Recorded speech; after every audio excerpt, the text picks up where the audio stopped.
प्रिय विद्यार्थियों, मैं doctor Shivshankar Vyas, assistant professor government law college Bikaner. आज हम एडमिनिस्ट्रेटिव लॉ में प्रिंसिपल ऑफ नेचुरल जस्टिस का अगला रूल ऑडी अल्ट्रम पार्टम, दूसरे पक्षकार को सुनो या सुनवाई का उचित अवसर प्रदान किया जाना चाहिए, उस पर चर्चा करेंगे। प्रिय विद्यार्थियों, हम पहले कोई व्यक्ति अपने मामले में खुद जज नहीं बन सकता, इस पर अपनी चर्चा कर चुके हैं। यह प्राकृतिक न्याय का दूसरा सिद्धांत है कि जिस व्यक्ति के अधिकार या हितों पर प्रतिकूल प्रभाव पड़ता है उसे उचित सुनवाई का अवसर प्रदान किया जाना चाहिए। अतः ऑडी अल्ट्रम पार्टम वाली अवधारणा इस बात पर बल देती है कि किसी व्यक्ति को सुने बिना दोष सिद्ध नहीं करना चाहिए। कॉमन लॉ के इस सिद्धांत का मुख्य उद्देश्य प्रशासनिक न्याय निर्णय के संदर्भ में प्रक्रिया संबंधी युक्तियुक्त नियमों को सुनिश्चित करना है। इस नियम में मुख्य रूप से दो बातों पर चर्चा होगी। पहला नोटिस या सूचना और दूसरा सुनवाई का युक्तियुक्त अवसर, रीजनेबल अपॉर्चुनिटी ऑफ हियरिंग। प्रिय विद्यार्थियों, इन दोनों में से जो पहली चीज हम चर्चा कर रहे हैं, नोटिस या सूचना, ये आपके जो प्रश्न पत्र है उसके सेक्शन बी में 7 नंबर में पूछा जा सकता है कि नोटिस से आप क्या समझते हैं। अब हम इसके ऊपर चर्चा आरंभ करते हैं। निर्णायक द्वारा प्रभावित पक्षकारों को कार्यवाही प्रारंभ करने से पूर्व उचित सूचना दी जानी चाहिए ताकि पक्षकार अपना समुचित बचाव कर सके। कोई भी मामला शुरू होने से पूर्व निर्णायक का ये कर्तव्य बनता है कि वह प्रभावित पक्षकारों को समुचित सूचना या नोटिस दे, जिससे कि उन्हें मामलों की जानकारी हो सके और वह अपना बचाव कर सके। अब बात आती है कि इस नोटिस या सूचना, जिसकी की सूचना निर्णायक द्वारा दी जानी चाहिए, इनमें किन बातों का उल्लेख होना चाहिए। तो पहला, नोटिस स्पष्ट, विशिष्ट एवं निश्चित होना चाहिए, यानी कि उसमें किसी प्रकार की अनिश्चितता या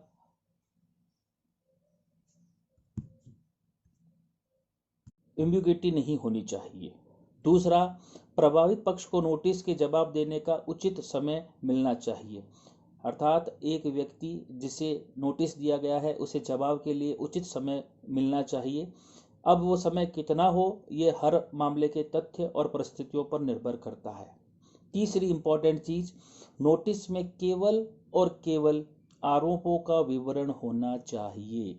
जहां किसी नोटिस में आरोपों के साथ दिए जाने वाले दंड का उल्लेख कर दिया जाता है तो वह प्राकृतिक न्याय के सिद्धांतों का उल्लंघन है, क्योंकि इससे ये माना जाता है कि निर्णायक पूर्व में ही अपना फैसला कर चुका है। तो केवल और केवल आरोपों का उल्लेख होना चाहिए। नोटिस संबंधी औपचारिकताओं के बारे में कोई निश्चित मानक नहीं है कि नोटिस में किन किन बातों का उल्लेख होना चाहिए। जहां किसी विधि में नोटिस संबंधी स्पष्ट प्रावधान है वहां पर किसी प्रकार की कोई दिक्कत नहीं है, लेकिन जहां कहीं नोटिस दिए जाने वाले प्रावधान नहीं है वहां पर सुप्रीम कोर्ट ने कहा है कि नोटिस दिया जाना चाहिए और उन नोटिस में निम्न बातों का विवरण होना चाहिए: आरोपों का, तथ्यों का विवरण, सुनवाई करने वाले अधिकारी का पद व अधिकार क्षेत्र और सुनवाई की कार्रवाई का समय और स्थान। इन बातों का उस नोटिस में अवश्य ही उल्लेख किया जाना चाहिए। दूसरा सिद्धांत, सुनवाई का युक्तियुक्त अवसर, रीजनेबल अपॉर्चुनिटी ऑफ हियरिंग। इसमें भी हम दो बातों को शामिल करेंगे: लिखित अथवा मौखिक सुनवाई और सुनवाई का उचित अवसर। लिखित अथवा मौखिक सुनवाई, प्रशासनिक विधि का ये एक सुस्थापित नियम है कि लिखित विवरण या स्पष्टीकरण देने का अधिकार ही पर्याप्त है। अतः ब्रिटेन व अमेरिका की तरह भारत में भी मौखिक सुनवाई का अधिकार ऑडी अल्ट्रम पार्टम का एक अनिवार्य अंग नहीं है और अपवादों स्वरूप ही व्यक्ति को मौखिक सुनवाई का अधिकार दिया जाता है। ये उसकी अधिकार स्वरूप मांग नहीं कर सकता। इस संदर्भ में चीनी वर्सेज रजिस्ट्रार आंध्र विश्वविद्यालय का मामला बहुत ही इम्पोर्टेंट है। इस मामले में अपीलार्थी नकल करते हुए कागजों सहित पकड़ा गया। उसने लिखित में इस बात को स्वीकार भी कर लिया।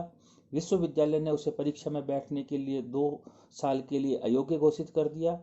उसने उसे चुनौती दी और कहा कि विश्वविद्यालय ने इस मामले में उसे मौखिक रूप से सुने जाने का अधिकार प्रदान नहीं किया। न्यायालय ने निर्णय दिया कि मौखिक सुनवाई का अधिकार एक अधिकारवश मांग नहीं की जा सकती। निर्णायक के स्वविवेक पर यह निर्भर करता है कि वह मामले के तथ्य और परिस्थितियों को ध्यान में रखते हुए मौखिक सुनवाई का अवसर दे। इस मामले में विद्यार्थी द्वारा पकड़े गए नकल के कागज, उसके द्वारा लिखित में की गई स्वीकृति, विश्वविद्यालय द्वारा की गई जांच आदि ही पर्याप्त है और ऐसे मामलों में उसे मौखिक सुनवाई का अधिकार प्रदान नहीं किया जा सकता। लेकिन जहां मामला जटिल है, तकनीकी है या नए तथ्य रिकॉर्ड में लिए जाते हैं, वहां व्यक्ति को व्यक्तिगत मौखिक सुनवाई का अवसर प्रदान किया जाना चाहिए। दूसरा सिद्धांत इसी में, सुनवाई का उचित अवसर, रीजनेबल अपॉर्चुनिटी ऑफ हियरिंग। इसमें निम्न बातों को शामिल किया गया है। पहला, व्यक्ति द्वारा प्रस्तुत सुसंगत साक्ष्य सामग्री को स्वीकार करना। दूसरा, व्यक्ति के विरुद्ध प्रयुक्त सूचनाएं, साक्ष्य एवं सामग्री को प्रकट करना। तीसरा, प्रभावित पक्षकार को तथ्यों का खंडन व साक्ष्यों की प्रतिपरीक्षा करने का अवसर प्रदान करना। और चौथा, अधिवक्ता द्वारा प्रतिनिधित्व करने का अधिकार प्रदान करना, अर्थात रीजनेबल अपॉर्चुनिटी ऑफ हियरिंग। आपसे सिर्फ इस पे प्रश्न पूछा जाता है तो यह 4 बातों को शामिल करता है। व्यक्ति के द्वारा प्रस्तुत सुसंगत साक्ष्य सामग्री को स्वीकार करना। दूसरा, उसके विरुद्ध प्रयुक्त की गई सूचना, साक्ष्य सामग्री को प्रकट करना। उसे अपने विरुद्ध प्रस्तुत साक्ष्यों का प्रतिपरीक्षा और खंडन करने का अधिकार देना और अधिवक्ता के द्वारा प्रतिनिधित्व करने का अधिकार देना। अब हम एक एक बिंदु पर इसकी चर्चा करेंगे। पहला, सुसंगत साक्ष्य सामग्री को स्वीकार करना। साक्ष्य प्रस्तुत करने का अधिकार, यानी कि एक व्यक्ति अपने मामले में अपने बचाव हेतु जिन साक्ष्यों को प्रस्तुत करना चाहता है वह सुनवाई के अधिकार का एक अभिन्न अंग है और उसे उस मामले से रिलेवेंट एविडेंस को प्रस्तुत करने का अधिकार दिया जाना चाहिए, चाहे वह मौखिक हो या दस्तावेजी हो। उन साक्ष्यों को स्वीकार किया जाना चाहिए। बिंदु नंबर 2, सूचनाएं, साक्ष्य व सामग्री को प्रकट करना। एक व्यक्ति अपना अच्छा बचाव कब कर सकेगा? जब उस पक्षकार को ये अधिकार मिले कि उसके विरुद्ध प्रयुक्त की गई सूचनाएं, साक्ष्य एवं सामग्री को उसकी जानकारी में लाया जाए, अर्थात वे साक्ष्य, वे सूचनाएं जो उसे दोषी बना रहे हैं उनका खंडन करने हेतु उनका प्रकटीकरण उसके समक्ष किया जाए, जिससे कि वह अपना अच्छी तरीके से बचाव कर सके। तीसरा, तथ्यों का खंडन व प्रतिपरीक्षा करने का अधिकार।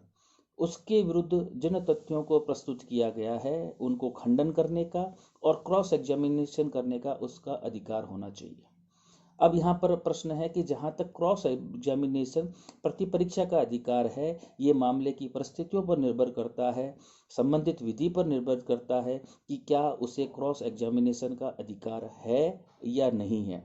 लेकिन सामान्य कसौटी यह है कि जहाँ व्यक्ति के अपने बचाव हेतु क्रॉस एग्जामिनेशन करना आवश्यक है, वहाँ उसे अपना प्रतिपरीक्षा करने का अधिकार प्रदान किया ही जाना चाहिए। जब तक कि उसे क्रॉस एग्जाम नहीं किया जा सकता, वह अपना बचाव अच्छी तरीके से नहीं कर सकता। और लास्ट, चौथा बिंदु, अधिवक्ता द्वारा प्रतिनिधित्व करने का अधिकार। प्रशासनिक विधि में इस बारे में स्थिति स्पष्ट नहीं है। सामान्यतः जहां अधिवक्ता द्वारा प्रतिनिधित्व किसी कानून के द्वारा वर्जित नहीं है, अर्थात कोई कानून एडवोकेट के जरिए अपनी बात रखने का मना ही नहीं करता, वहां पर उसे यह अधिकार दिया जाता है कि वह अपना पक्ष एडवोकेट के जरिए रखे। लेकिन जहां किसी विधि के द्वारा अधिवक्ता के जरिए अपनी बात को रखना वर्जित कर दिया गया है और जांच की प्रकृति ऐसी है कि अधिवक्ता की आवश्यकता नहीं है, वहां ऐसा अवसर नहीं दिया जाना प्राकृतिक न्याय का उल्लंघन नहीं माना जाता। लेकिन इसमें सबसे इम्पोर्टेंट चीज है कि जहां किसी अर्ध न्यायिक प्रक्रिया में अभियोजन पक्ष वकील के जरिए मामले को प्रस्तुत कर रहा हो और दूसरे पक्षकार को इस अधिकार से वंचित किया जाता है, अर्थात एक पक्षकार तो अपना पक्ष अधिवक्ता के जरिए, अभियोजन पक्ष यानी कि सरकारी पक्ष जो है वह तो अपना मामले को वकील के जरिए पेश कर रहा है और दूसरे पक्षकार को अपने बचाव हेतु अधिवक्ता का अधिकार नहीं दिया जा रहा है तो यह प्राकृतिक न्याय का स्पष्ट उल्लंघन है। नंदलाल वर्सेज पंजाब राज्य के मामला इसमें इंपॉर्टेंट है। इस मामले में निवारक निरोध के संदर्भ में बंदी को अधिवक्ता करने का अधिकार नहीं दिया गया, जबकि निरोधित करने वाले अधिकारी को अधिवक्ता के माध्यम से अपना मामला प्रस्तुत करने का अधिकार दिया गया। यानी कि अभियोजन पक्ष तो अपना मत अधिवक्ता के जरिए रख रहा है, जबकि जिसे डिटेन किया गया था उसे वकील करने का अधिकार नहीं दिया। यहाँ पर न्यायालय ने कहा कि ये प्राकृतिक न्याय के नियमों का स्पष्ट उल्लंघन है। तो इस प्रकार आज हमने दूसरा सिद्धांत ऑडी अल्ट्रम पार्टम सुनवाई का युक्तियुक्त अवसर दिया जाना चाहिए उस पर अपनी चर्चा की।